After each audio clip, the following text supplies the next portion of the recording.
I'm currently reading a book called Stillness is the Key by Ryan Holiday. It's about how important calm and stillness are for us humans, especially internal stillness. That stillness gives our minds room to breathe in a world that's moving insanely fast, where everything is screaming for our attention and where we are never free from sensory input. Holiday gives several examples how this stillness can benefit us: creativity, productivity, even our well-being. It's incredibly important that we give ourselves and our minds time to pause. Running at 300% capacity works for a while, but in the long run, it destroys us. And the reason I'm telling you this in a motorcycle review? This bike right here is the embodiment of that calm that we need. If I had to imagine Ryan Holiday on a motorbike, it'd be this one, the new GB350S.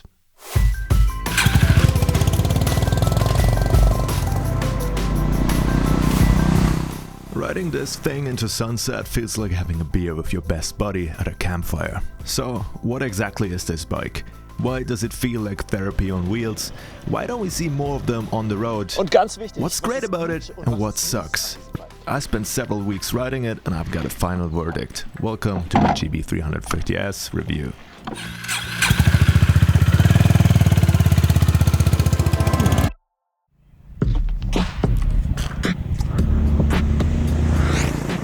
You guys know I'm a shallow bastard and I care about looks. I mean, I got a blonde Scandinavian girlfriend and I ride around with this helmet. The wind noise in that thing is so loud I can't even hear my inner demons anymore. But hey, it looks cool on camera, or at least that's what I tell myself. So yeah, shallow as I am, I can't help but fall in love with this retro design. That alone would justify buying it for me. Everything works. The headlight, the analog speedo, the stylish seat, even the exhaust. Timeless design, I love it. Was ich ein bisschen schade finde, What I don't love though is that the bike already has a few rust spots right after a few weeks. I really hope that it doesn't get worse over time. Alles hier ist kaum Plastik.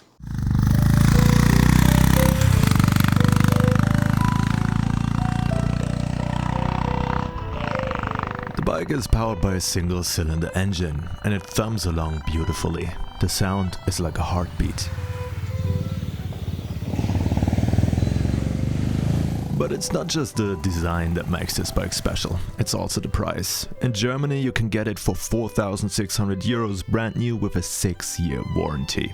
Und damit sticht Honda genau. And that puts Honda right in the same market that Royal Enfield has been dominating for years: affordable modern retro bikes. With one key difference: the GB350S is supposedly made in Japan. Shifting is smooth, and for a 350cc bike it doesn't feel like a toy. Klingt alles. Sounds amazing, right? So what sucks about the bike? Well, first off, it only has 21 horsepower. That's even less than my CRF250L, and I didn't think I could feel anything slower than that, but here we are. Realistically, it tops out at 80 to 90 kilometers an hour. Anything beyond that feels like it's stressing the engine and it just feels wrong.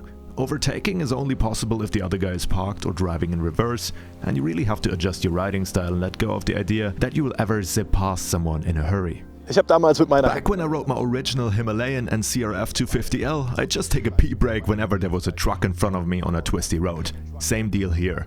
Trying to overtake long vehicles on narrow roads with this thing is basically suicide. That said though, you can always keep up with traffic. You're not a danger to yourself or others if you ride normally. It's just overtaking that's difficult.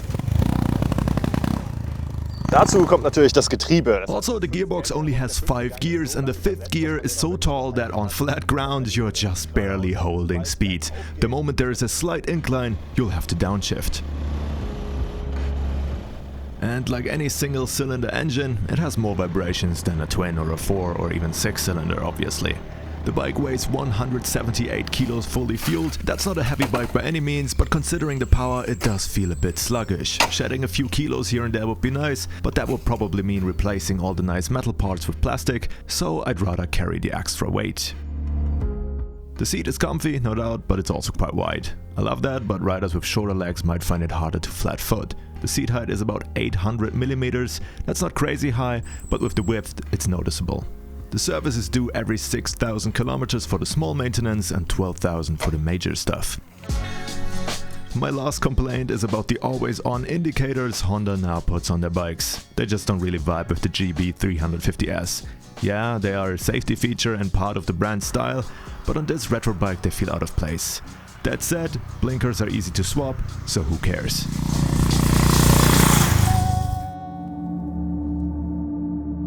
Remember that book I mentioned in the beginning, Stillness is the Key? That's the biggest strength of this bike. It forces you to slow down in the best way possible. A few weeks ago I was riding the CBR 650R in Spain and I tried to cruise slowly for a few times, and yeah, it's technically possible, but the temptation to twist the throttle was always there. The CBR is only really fun when you go full throttle, in my opinion. The sound of the GB350S really adds to the whole relaxing vibe. It's a deep, chill rumble, not aggressive, not over the top, just a warm, honest thump.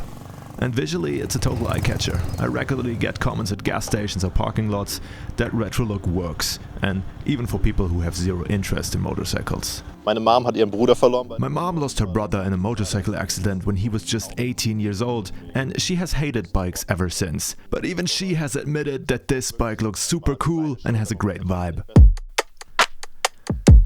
And the best part, this bike doesn't just attract traumatized moms, it's also a great platform for customizing. Small mods, luggage setups, a different handlebar, everything is possible. The range is another highlight. The tank holds 15 liters and at about 3 liters per 100 kilometers, you'll reach about 400 to 450 kilometers per tank easily.